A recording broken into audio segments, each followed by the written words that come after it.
జై శ్రీరామ. శ్రీరాముని అనుగ్రహముతో శ్రీ వీరబ్రహ్మంగారి శిష్యుడు సిద్ధయ్య చరిత్ర చదువుతున్నాను. ముడుమాల గ్రామములో అదంబి, పీరు సాహేబు అనే ముస్లిం దంపతులు ఉండేవారు. వారికి చాలా కాలము సంతానము లేదు. ఒక సిద్ధయోగి శ్రీశైల క్షేత్రము నుండి వచ్చి అదంబిని సంతానమునకై దీవించెను. అప్పుడు సిద్ధయ్య జన్మించెను. సిద్ధప్ప పాలు త్రాగే వయసులో ఇంటిలో మాంసము వండితే ఏడ్చేవాడు. ఏడుపు ఆపేవాడు కాదు. ఒక యోగి వచ్చి, మీ బిడ్డ సిద్ధయోగి, వరప్రసాదము, మీరు వండుతున్న మాంసము పారవేయండి అని చెప్పాను. మీరు మాంసము వండవద్దు, తినవద్దు అని చెప్పెను సిద్ధయోగి. సిద్ధయ్య దయాగుణము కలవాడు. మహమ్మదేవుని వలె కనబడేవాడు కాదు.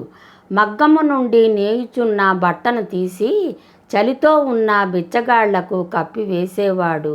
పెద్దలంటే గౌరవము, దైవభక్తి, ధర్మము ఆచరించేవాడు సిద్ధయ్య. ముడుమాల గ్రామమునకు 8 మైళ్ళ దూరములో కందిమల్లయ్యపల్లె గ్రామము కలదు. అచ్చట సర్వ జగద్రక్షకుడైన శ్రీ వీరబ్రహ్మంగారు నివసించుచుండెను. ఆయన మహిమలు లీలలు జనులు చెప్పుకొనుచుండిరి. బ్రహ్మంగారు మహిమలు బాలసిద్ధయ్య చెవులో పడినవి. సిద్ధయ్యకు బ్రహ్మంగారిని చూడాలని మనస్సు లాగుచున్నది. అప్పుడు సిద్ధయ్య జ్ఞానానంద మార్గము అన్వేషించి కందిమల్లయ్యపల్లెలో వీరగురువు వద్దకు ప్రయాణమైనాడు సిద్ధయ్య. అదే సమయములో శ్రీ వీరబ్రహ్మంగారు శిష్యులకు నచికేతుడు కథ ఈ విధముగా చెప్పుతున్నాడు. 10 ఏళ్ల బాలుడు నచికేతుడు తండ్రి మాట నిలబెట్టుటకు యమధర్మరాజు దగ్గరకు వెళ్ళి ధర్మబద్ధమైన జీవితం గడిపి ముక్తి పొందాడు నచికేతుడు. పసితనములోనే ఆత్మజ్ఞానము అంటే ఏమిటో యమధర్మరాజు దగ్గర తెలుసుకున్నాడు నచికేతుడు అని చెబుతున్నాడు శ్రీ వీరబ్రహ్మంగారు. ఆ కథ చెబుతున్న అదే సమయములో సిద్ధయ్య చెవులో పడినవి.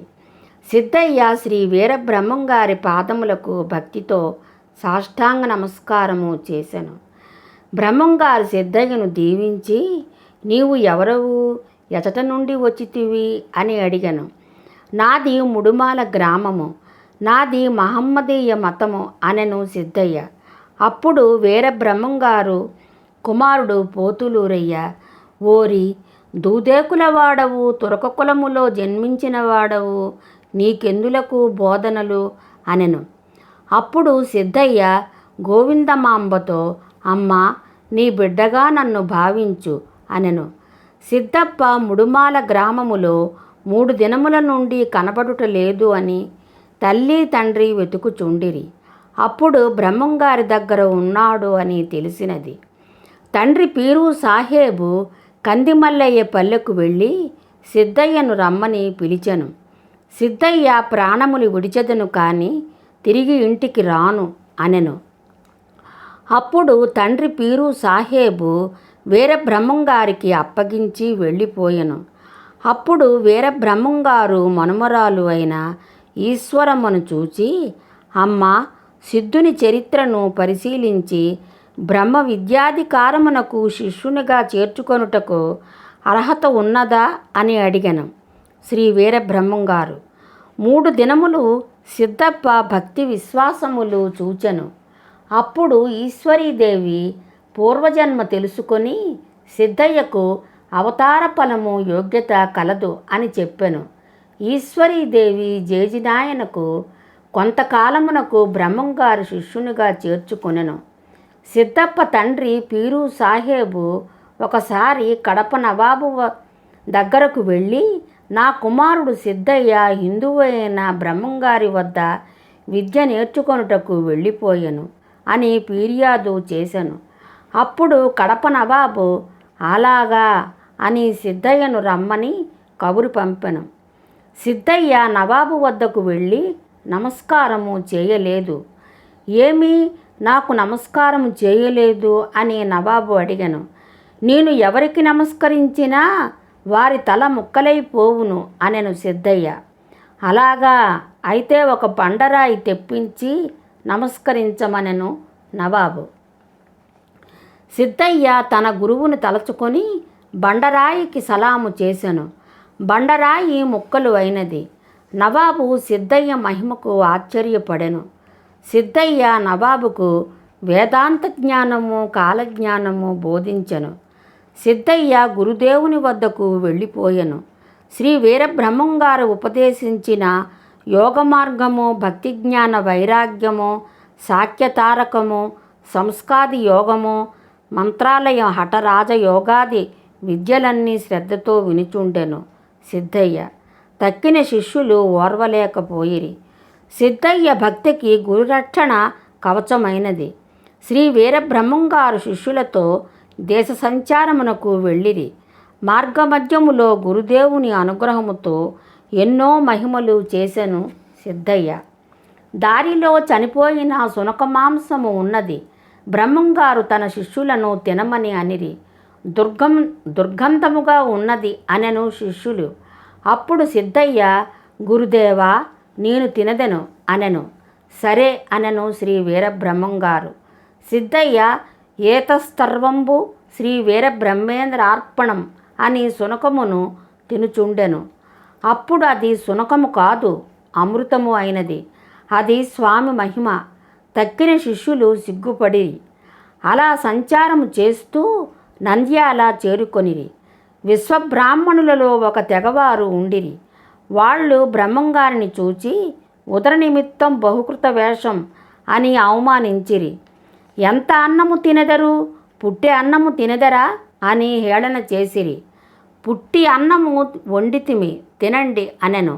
అప్పుడు బ్రహ్మంగారు, సిద్ధయ్య తిను అని ఒక అన్నపు ముద్దను తీసి, ఇక భోంచేయి అనెను శ్రీ వీరబ్రహ్మంగారు.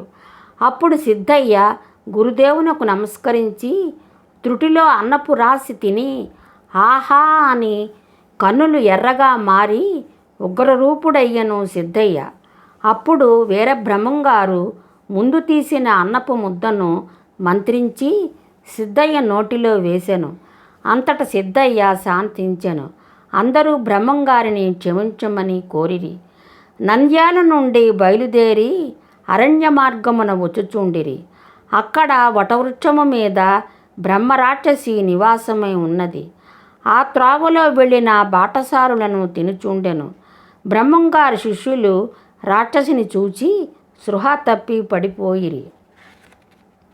అప్పుడు బ్రహ్మంగారు, సిద్ధ, నీవు చెట్టు ఎక్కి దానిని క్రిందకు దింపు అని స్వామివారు బెత్తము ఇచ్చెను సిద్ధయ్యకు.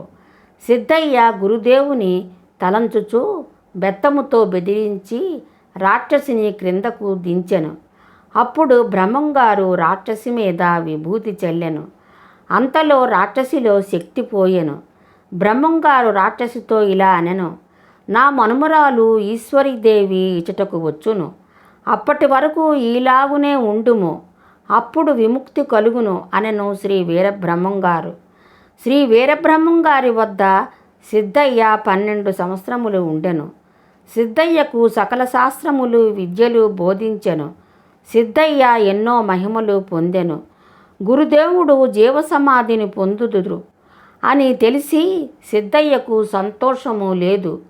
సిద్ధయ్యను పూజకు పూలు తీసుకురమ్మని బనుగానపల్లె పంపెను.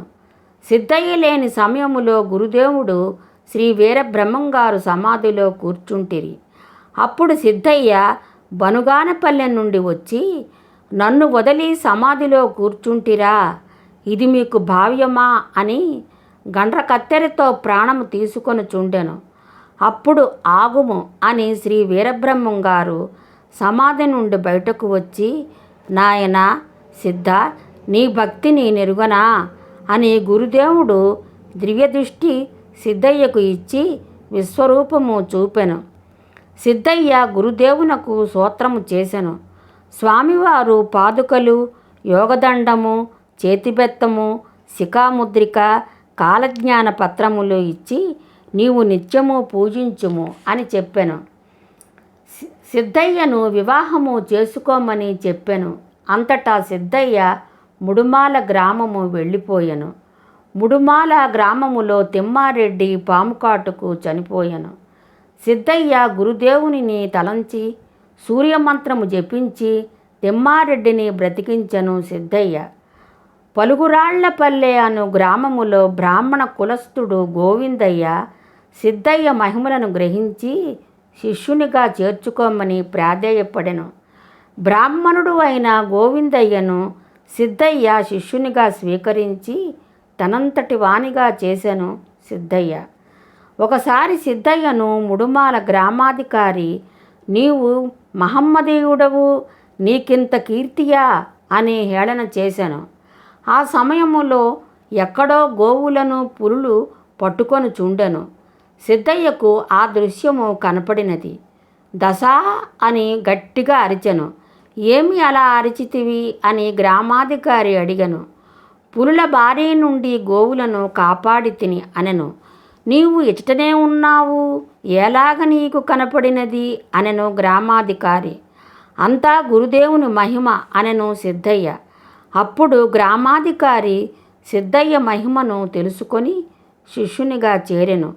పిదప ముడుమాలలో శ్రీ వీరబ్రహ్మేంద్రస్వామి వలె శ్రీ సిద్ధయ్య కూడా జీవసమాధి అయ్యను.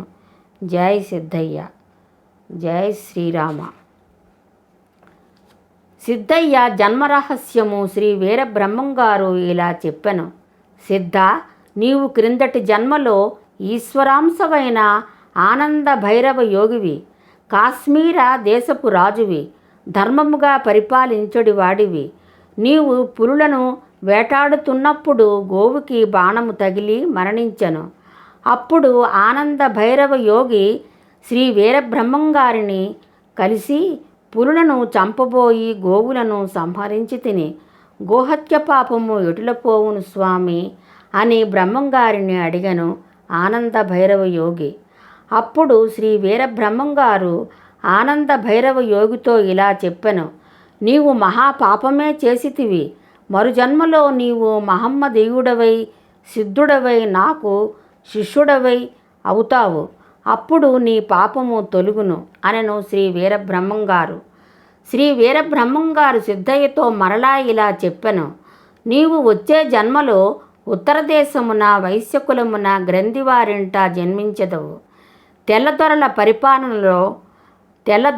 పరిపాలనలో ఉన్న భారతదేశమును శాంతి అనే ఆయుధము చేపట్టి స్వతంత్రము తెచ్చిన మహాత్మా గాంధీవి అవుతావు. ఇతర దేశముల వారు కూడా నీకు పూజలు చేస్తారు. నిన్ను జాతిపిత మహాత్మా గాంధీ అనెదరు అని శ్రీ వీరబ్రహ్మంగారు సిద్ధయ్యకు పూర్వజన్మ చెప్పి వరము ఇచ్చెను. జై శ్రీరామ, జై శ్రీ వీరబ్రహ్మంగారు, జై శ్రీ సిద్ధప్ప. ఈ జీవిత చరిత్ర విన్నవారు భగవంతునిపై భక్తి కలిగి ఉందురు. జై శ్రీరామ. సర్వే జనో సుఖినో భవ. నాదొక విన్నపము. నేను లౌకిక విషయములు, వంటల ప్రోగ్రాములు నావి కావు. నాకు యూసు వేలు మీద రావడానికి, లైకులు రావడానికి, నాకు తెలిసిన ఆధ్యాత్మిక పాటలు, కథలు ఏదో 10 మందికి భగవంతుని అనుగ్రహంతో వినిపిస్తున్నాను అంతే. యూట్యూబ్ ఛానల్ వారు నాకు ఈ అవకాశం ఇచ్చినందుకు వారికి నా ధన్యవాదములు. జై శ్రీరామ. సర్వే జనో సుఖినో భవంతు. జై